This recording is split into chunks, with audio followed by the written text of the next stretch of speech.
Mr. Rahul Nene, Head of Sustainability at Huhtamaki, thank you so much for stopping by for a quick conversation. Let's talk about Huhtamaki's approach to sustainability and environmental responsibility in its operations and products, please. Sure. So, Huhtamaki, as we say, we try to embed sustainability in everything that we do. So, that it's our own operations, our own manufacturing operations, our own value chain, as well as the product. So, when I say of the product, we are working on an ambition to make our products fully recyclable, either recyclable or reusable or compostable as may be applicable by the year 2030. And it also kind of fits into the agenda of the sustainability agenda for our customers, and that's a big driver. So all our R&D efforts, our manufacturing process efforts are going into the direction of ensuring this kind of ambition is met on our product side. On our own manufacturing footprint, we are working on carbon neutral production.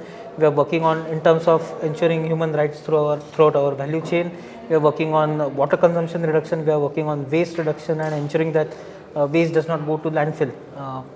Now, when it comes to the social aspect of it, we are also trying to do something different. We work in the packaging sector, right? So, and we know multi-layered packaging as a waste can be, I mean, it more or less many times ends up in landfills. So, last year we in India actually piloted a MLP recycling plant where we take post-consumer MLP waste, which is basically brought into the recycling plant. We recycle it and we are making value-added items from the recycled granules. The idea behind this is it's not a profit organization; it's actually a non-profit organization, but it's a social venture where we are saying that the packaging that normally would have gone into a landfill or into a cement burning kiln rather is recycled and the plastic is brought back into the value chain, reducing the usage of virgin plastic. So, right. So it's a kind of a well-rounded sustainability program that we have. Okay, I'm going to pick up on the point of a well-grounded sustainability program. Let's also talk about how does Huhtamaki balance its commitment to sustainability with the demands of the competitive packaging industry? Yeah, I agree. I mean, the industry is quite competitive, but honestly, I don't think there's a need to balance. In fact, sustainability brings a lot of competitive advantage when it comes to packaging because, like I said earlier, all our customers have their own sustainability ambitions, and we providing a sustainable product is very key to our customers' sustainability agenda. So today we see the focus on sustainability, we see the awareness that even the end consumer is having it when it comes to packaging, and all of this customers and consumers are demanding sustainable packaging solutions.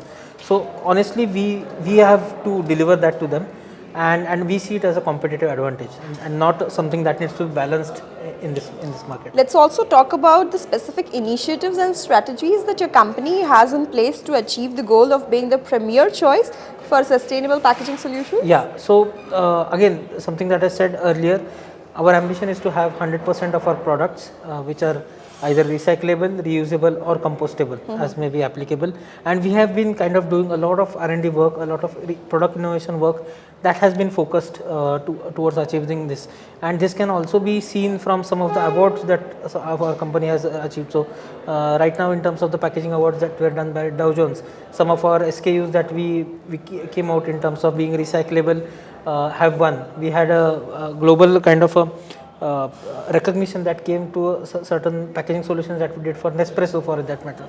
Last year we had something for Garnier where we did. So in this context, like I said earlier, our customers, they have a high ambition is what I see, and with our, I mean, what we have as a strength I see is the technical expertise that is present, the people that we have, the understanding that they have regarding structures and how the same functionality, because packaging, I think it provides a very important functionality, which is to preserve whatever is inside. We say that food, 1/3 of the waste, the 1/3 of the food in the world gets wasted, and if that does happen, there's a lot of wasted environmental impact also, right? So we protect the food, so to say, and along with protecting the food, we want to protect the planet and the people. So that's our kind of motto, and I mean, all the innovations that you see, I mean, you can go to our website and see that are kind of a testimony to what our people can achieve, and that's been the ambition. A lot of work, further work is happening. We have a program called as Blue Loop, which talks of circular sustainability solutions, and all our packaging solutions will be compliant to this Blue Loop, where like I said, the packaging will be recyclable in any country that we operate in. Okay, okay. Let's also talk about the pandemic. Every industry was very badly hit in the last 3 years now. 2023 is Yeah. when we are now. Can you discuss the impact that the pandemic has had on Huhtamaki's operations and how the company has adapted to the challenges presented by the pandemic? Yeah. So pandemic, I think the critical thing that it impacted was our supply chain.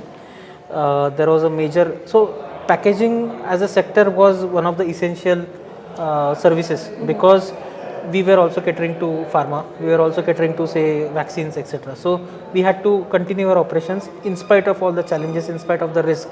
So managing that manufacturing even when the pandemic was kind of at its full swing was a big challenge.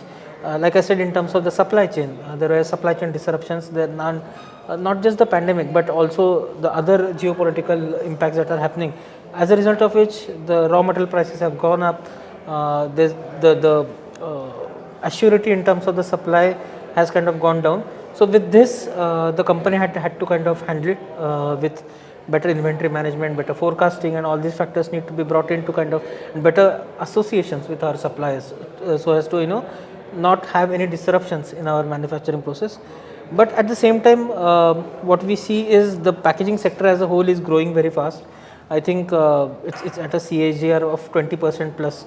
So we see this growth now happening post the pandemic. So we are quite positive that we have kind of braved the pandemic till now, and now it's the opportunity to make hay, so to say. So looking forward to a positive, how do I say, outlook for the sector. Positive outlook for the packaging sector is where we leave this conversation today. Thank you so much for stopping by. Sure. And thank you for watching us. We have much more for you from today's coverage at RACE7 conference. Stay tuned to Polymer Update. Thank you.